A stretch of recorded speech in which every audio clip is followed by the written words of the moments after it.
Welcome back to Kumari kitchen. ఈరోజు special recipe పప్పు చెగుడులు అండి. చాలా సింపుల్గా కర్కర్లాడే ఈ పప్పు చెగుడుల్ని మరి ఎలా తయారు చేసుకోవాలో చూసేద్దాం.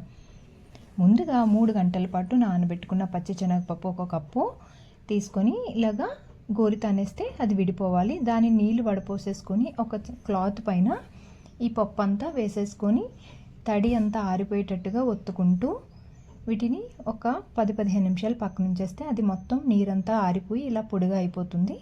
ఈ పప్పును ఒక గిన్నెలో వేసుకొని పక్కన ఉంచుకుందాం. ఇప్పుడు వేరే కప్పులో 1 కప్పు బియ్యం పిండి అండి. నేను 3 కప్పులు బియ్యం పిండి తీసుకుంటున్నా. అదే కప్పుతోని కప్పున్నర మైదా కూడా తీసుకోవాలి.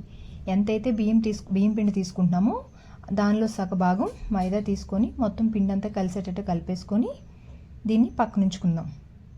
ఇప్పుడు వేరే బాండీలో మనం ఎంతైతే పిండి తీసుకుంటున్నామో అదే మెజర్తోని నీళ్ళు తీసుకోవాలి. 4.5 కప్పులు నీళ్లు పోసుకొని 1 స్పూన్ సాల్ట్ అలానే 1.5 స్పూన్ కారం కూడా యాడ్ చేసేసుకొని నీళ్ళు బాగా కలిసేటట్టు కలిపేసుకొని బాగా మరగనివ్వాలి. ఇలా తల బాగా మరిగిన ఈ నీళ్ళల్లో బాగా మరిగిన తర్వాత ఈ పిండిని మనం వేసుకుంటూ ఉండకట్టకుండా లో ఫ్లేమ్లో బాగా కలుపుకోవాలి. బాగా పిండి అనేది ఆవిరి పట్టేంత వరకు బాగా కలుపుకోవాలి. చూపించే విధంగా చక్కగా లో ఫ్లేమ్లో దీన్ని ఆవిరిలో అలాగా బాయిల్ అయ్యేటట్టు కలిపేసుకోవాలండి. కలుపుకొని పక్కన పెట్టుకొని ఇప్పుడు ఈ పిండిలో కొంచెం నూనె వేసుకొని చక్కగా ఒత్తుకోవాలండి. గోరువెచ్చగా అయిన తర్వాత ఇలాగా మరీ సాఫ్ట్గా కాదు, మరీ హార్డ్గా కాకుండా సెమీ సాఫ్ట్గా మనం పిండిని ఒత్తుకోవాలి. ఇలా ఒత్తేసుకున్న ఈ పిండిని ఇలా అంటే అది చాలా సాఫ్ట్గా ఉండేటట్టుగా పెట్టుకొని పక్కన ఉంచుకుందాం.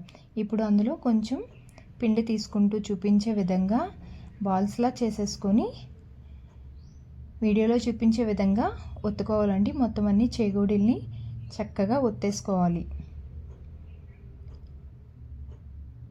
చూపించే విధంగా దాన్ని రోల్ చేసుకొని ఇప్పుడు ఈ రోల్ చేసుకున్న దాన్ని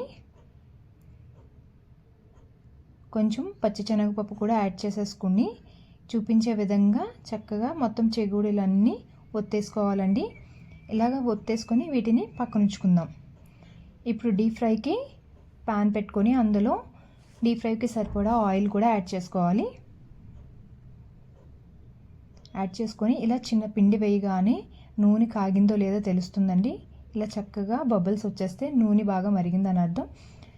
మీడియం ఫ్లేమ్లో పెట్టుకొని మాత్రమే చెగోడీలు అనేవి ఫ్రై చేసుకోవాలి. హై ఫ్లేమ్లో పెట్టేసుకుంటే త్వరగా ఫ్రై అయిపోతే లోపల పచ్చిగా ఉండిపోతాయండి. మరి ఎక్కువ వేసేసుకోకుండా కొంచెం సరిపోయే విధంగా చెగోడీలను వేసుకుంటూ వెంటనే కలపొద్దు. ఒక 10 మినిట్స్ 5 మినిట్స్ వరకు అవి అలా వదిలేసి అప్పుడు నెమ్మదిగా కలిపేస్తే అవి చక్కగా ఫ్రై అవుతాయి. బాగా ఫ్రై అంటే అవి నూనె మొత్తం వదిలేసి బబుల్స్ అనేవి ఆగిపోతాయండి. ఇంకా చెగోడీలు ఆ స్టేజ్లోకి వచ్చేంత వరకు అవి ఫ్రై అనివ్వాలి. ఆల్రెడీ నూనె వదలడం స్టార్ట్ అయింది. ఇలా వీడియోలో చూపించే విధంగా మొత్తం బబుల్స్ అన్నీ ఆగిపోయి నూనె అనేది వదిలేసే కానీ వాటిని తీసేసుకొని పక్కన ఉంచేసుకోవాలి. ఇలాగే మొత్తం చెగోడీలన్నీ ఫ్రై చేసుకోవాలండి. మరి మీకు నచ్చిందా? నచ్చితే please subscribe to my channel. Thank you.